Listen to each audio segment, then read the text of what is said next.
ఎలా ఉంది సార్ ఓవరాల్‌గా స్టేట్ పాలిటిక్స్ వస్తా ఉంటంటే మీకేమనిపిస్తుంది? 20 రోజులు ఎలక్షన్ రాబోతోంది కదా!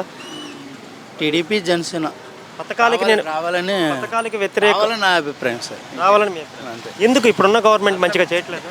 సీట్ లేదని కాదు, డెవలప్మెంట్ అనేది లేదు. మెయిన్ అది ప్రాబ్లం. ఇప్పుడు సంక్షేమాలు ఓన్లీ సంక్షేమాలు ఇచ్చామంటే దానివల్ల మన రాష్ట్రానికి అప్పులు తప్ప ఇంకేం లేదు. అంటే ఏదో ఒక విధంగా అయితే ప్రజలకి డైరెక్ట్‌గా డబ్బు వెళ్తుంది కదా అనేది వాళ్ళ వాదన. వాళ్ళ వాదన డబ్బులు వెళ్ళడం వేరు. డబ్బులు అది ఎలా ఉంటుందంటే ఇన్కమ్ లేకుండా ఉన్న ఆస్తులన్నీ అమ్ముకొని తర్వాత మనం ఇబ్బంది పడతాం. ఓకేనా సార్, అది మన ఇంట్లోనైనా సరే ఉన్న డబ్బులని ఆస్తుల్ని తరబెట్టుకుని అనుకోండి, తర్వాత రోడ్డున పడతాం. అది పరిస్థితి అయితే పక్కా. అలా రాకుండా ఉండాలి అంటే ప్రతి ఒక్కరికి ఇప్పుడు ఉపాధి అనేది కల్పించాలి. చాలామంది యువత ఉన్నారు, ఎంప్లాయ్మెంట్ లేదు. జాబ్ క్యాలెండర్ అన్నారు. నేను డిఎస్సి కోసం వెయిట్ చేశాను 5 సంవత్సరాలు, లేదు ఒక్కడు కూడా. ఏజ్ పక్కన పెడితే తీస్తే కదా, ఆయన ఒక డిఎస్సి కూడా తీయలేదు. అలాగే జాబ్ క్యాలెండర్ అన్నారు, లేదు. సరే పోనీ ఏదైనా పరిశ్రమలో ఏమైనా డెవలపింగ్ ఇంకా వేరే ఏదైనా ఇన్కమ్ సోర్సెస్, ఇలా మనకి ఇన్కమ్ వస్తుంది, మనకి డబ్బులు ఖర్చు అయినా పర్లేదు అన్న ఆలోచన అంటే ఎక్కడ లేదు. ఎప్పుడు ఎంతసేపు బటన్ నొక్కుతాను డబ్బులు ఇస్తాను అనేది తప్ప, డబ్బులు ఎక్కడి నుండి ఇస్తున్నారు? అప్పు చేసి ఇస్తున్నారు. జనాలకు అర్థమవుతుందా మా డబ్బులు మాకే ఇస్తున్నాడని? అర్థమవుతుంది సార్, 100% అది అర్థమవుతుంది. మరి పొద్దున పబ్లిక్ మ్యాండేట్ ఇవ్వాలిగా. ఇస్తారు సార్, ఇస్తారు కంపల్సరీగా. జడ్జ్మెంట్ అనేది ఆఫ్టర్ రిజల్ట్ తర్వాత మీకు తెలుస్తుంది. జనాలకైతే అర్థమైంది. ఎవరో కొంతమంది ఉంటారు, అలానే ఇదేం కాదు. కాకపోతే పక్కా అయితే చేంజ్ అయితే వస్తుంది. నెక్స్ట్ ఎంప్లాయీస్, గవర్నమెంట్ అయినా ఏదైనా ఎంప్లాయీస్ వాళ్ళ శాలరీస్ పరంగా కూడా వాళ్ళ ఇబ్బందులు పడ్డారు. ఇప్పుడు గవర్నమెంట్ అయినా గవర్నమెంట్ రిక్రూట్మెంట్ చేసిందే కదా, వాళ్ళ శాలరీలు అయితే వాళ్ళకి ఇవ్వాలి కదా సార్. వాళ్ళు వర్క్ చేస్తున్నారు కదా. రూరల్ ఏరియాస్లో పథకాలు ఇంపాక్ట్ ఏమైనా ఉంటుందంటారా? రూరల్ ఏరియాని వాళ్ళకి తెలిసింది సార్. అంటే ఇవి ఇస్తున్నారు, వాళ్ళ పిల్లలు మాలాగా. ఇప్పుడు నేను రూరలే, కానీ ఇక్కడ వచ్చి ఎన్ని ఇబ్బందులు పడుతున్నానో వాళ్ళకి తెలుసు కదా. ఇక్కడ భరత్ గారి మీద మీ అభిప్రాయం, అంటే భరత్ ఎంపీ గారి మీద మీ అభిప్రాయం? భరత్ గారు పర్లేదు సార్, ఆయన గురించి నాకు పెద్దగా తెలీదు. బట్ ఏదైనా సిబిఎన్ వస్తే బాగుంటుందని. మెయిన్ హెడ్ అక్కడ అడ్మినిస్ట్రేటర్ గుడ్. ఆయన వస్తే ఏదైనా లాస్ట్లో అయినా సరే డెవలపింగ్ ప్రాసెస్ చేస్తారనే ఆలోచన అయితే ఉంది సార్. గాజువాకలో మీరు స్థానికంగా ఉన్నారు కదా, ఎలా ఉంది ఇక్కడ? ఇక్కడ పోటీ అయితే అదే సార్, కూటమియే గెలుస్తుంది. యాక్చువల్గా జనసేన పవన్ కళ్యాణ్ ఇక్కడ వేస్తుంటే పక్కా గెలిచేవాడు. ఓకేనా సార్. బట్ ఆయనకున్న లాస్ట్ ఇయర్ ఓడించారు, మరి ఇంకేదో పరిస్థితుల వల్ల అక్కడ వేస్తున్నారు. కానీ ఆయన మీద అభిమానం అయితే ఉంది.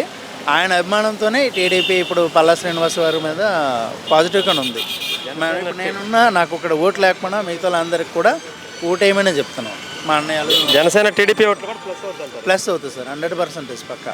అసలు నాకు అభివృద్ధి అక్కర్లేదని అతను మాట్లాడుతూ ఉన్నాడు. కానీ కొంత వర్గం మాత్రం, నేను చెప్పాను కదా ఇందాక, 2 డివిజన్స్ అయిపోయినాయి, అభివృద్ధి కావాలి, ఈ పథకాలతోటి మా డబ్బులు మా ట్యాక్స్లు మేము కట్టలేమనే పరిస్థితి కనపడతా ఉంది. మీ ఎమ్మెల్యే ఎవరు? మీ కాన్స్టిట్యున్సీ సార్? మా కాన్స్టిట్యూన్సీ వచ్చి ఇక్కడ గాజువాక.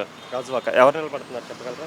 టీడీపీ తరఫున పల్లా శ్రీనివాసరావు గారు, ఇక్కడ వైఎస్ఆర్ తరఫున గుడివాడ అమర్నాథ్ గారు. వాట్ ఎవరు ఎంపీ ఏందో తెలుసా నీకు?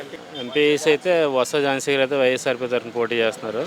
టీడీపీ తరఫున అయితే భరత్ గారు పోటీ చేస్తారు. చెప్పండి సార్, ఈ ఎట్లా ఉండబోతుంది? అంటే 2019కి ఇప్పుడున్న 2024కి ఉన్న కంపేర్ చేస్తే ఎలక్షన్కి అప్పటికి చాలా వేరియేషన్ అయితే, మార్పు అయితే కనిపిస్తుంది గాజువాక కాన్స్టిట్యూన్సీకి వచ్చి. ఎందుకంటే ఇంతవరకు చేసిన ఇంతకుముందున్న ఎవరైతే ఉన్నారో రాజకీయ నాయకులు ఉన్న వీళ్ళందరూ కూడా ఇప్పుడున్న దీనికి అభివృద్ధి కానీ, తర్వాత ఇప్పుడున్న సిచ్యువేషన్ చూస్తుంటే ఇద్దరి మధ్యన అయితే పోటీతత్వం అయితే గట్టిగానే ఉంది.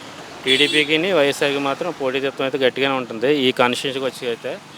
సో ఇక్కడ ప్రజలు దేనికి ఇప్పుడు దీన్ని ఎవరిని గెలిపిస్తారనేది ఒక క్వశ్చన్ మార్క్ అయితే ఉంది. ఎందుకంటే 2019 ఎలక్షన్కి వచ్చి గాజువాక తరపున జనసేనకి పవన్ కళ్యాణ్ గారు చేశారు, నిలబడ్డారు, ఓడిపోయారు.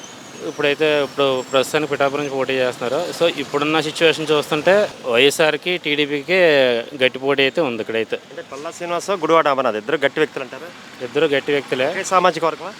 ఒకే సామాజిక వర్గం అయితే కాదు. సో ఏదైనా సరే లీడింగ్లో అయితే ప్రస్తుతానికి అయితే టీడీపీ తరఫున అయితే పల్లా శ్రీనివాసరావు గారికి అయితే గెలిచే అవకాశాలు అయితే ఎక్కువ ఛాన్స్ ఉన్నాయి. గాజువాక టీడీపీకి పల్లా శ్రీనివాస్ గారికి ఎడ్జ్ ఎక్కువ ఉందంటారు? ఇక్కడైతే గట్టిగానే ఉంది. ఎందుకంటే ఇంతకుముందు ఆయన ఎమ్మెల్యేగా ఉన్నప్పుడు చేసిన అభివృద్ధి అయితే కనుక ప్రజలకి అందరూ కనిపించింది, తెలిసిందే. ఎలా ఉండబోతుంది సార్ అసలు ఎలక్షన్ అంతా కూడా ఇప్పుడు విశాఖపట్నం డెవలప్ అవ్వాలి అనేది అవ్వలేదు అనేది కొంతమంది అనుకున్నంత స్థాయిలో అవ్వలేదని, కొంతమంది ఏంటంటే ఇంకా కొత్తగా చేసేది ఉంది ఆల్రెడీ డెవలప్ అయింది అంటే రకరకాల ఊహాగానాలు. అల్టిమేట్గా ఎవరు ఏది మాట్లాడినా కూడా మీ జీవితాలు బాగుండాలి. అంతే కదా సార్, ఏదైనా సరే ఎవరు వచ్చినా సరే అందరికీ అభివృద్ధి ఉండాలి, అందరూ బాగుండాలని కోరుకుంటాం తప్ప ఇప్పుడు ఈరోజు వచ్చిన నాయకులు రేపు పొద్దున పార్టీ మారి కండువ మారే పరిస్థితులు వచ్చేస్తున్నాయి.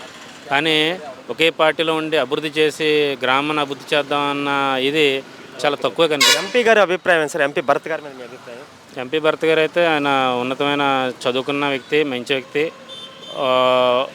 ఓ రకంగా కూడా అభివృద్ధి చేయగలరని చెప్పి మేమైతే అనుకుంటున్నాం. ఎందుకంటే స్థానికంగా ఇక్కడ లోకల్ పర్సన్ కాబట్టి. Thank you very much. నా పేరు సురేష్ కుమార్. నమస్కారం సురేష్ గారు.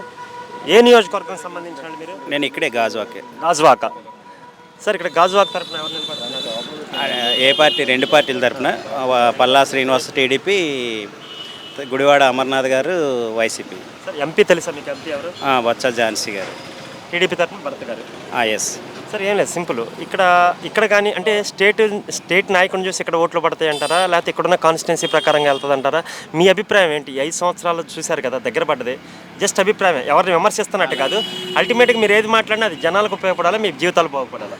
అయితే ఇక్కడ మాత్రం అభ్యర్థిని చూసే టీడీపీకి ఎడ్జ్ ఉంది సార్. ఇక్కడ అమర్నాథ్ గారు మరి 50-50 అంటున్నారు, కానీ ఎడ్జ్ అయితే పల్లా శ్రీనివాస్ పార్టీ తరపు కాదు, ఇక్కడ ముఖ్యమంత్రి గారి తరపు కాదు, ఇక్కడ ఆయన తరపునే ఉంది. ఇక్కడ సరే, మంత్రిగా చేసినటువంటి గుడివారి అమర్నాథ్ గారితో గాజువాక ఏమన్నా అభివృద్ధి చెందిందంటారా, మీరు భావిస్తున్నారా? ఎంతో కొంత అయ్యే ఉంటుంది సార్, మనం కాదని చెప్పకూడదు కదా, తెలియదు, మనకి తెలియకుండా మాట్లాడకూడదు.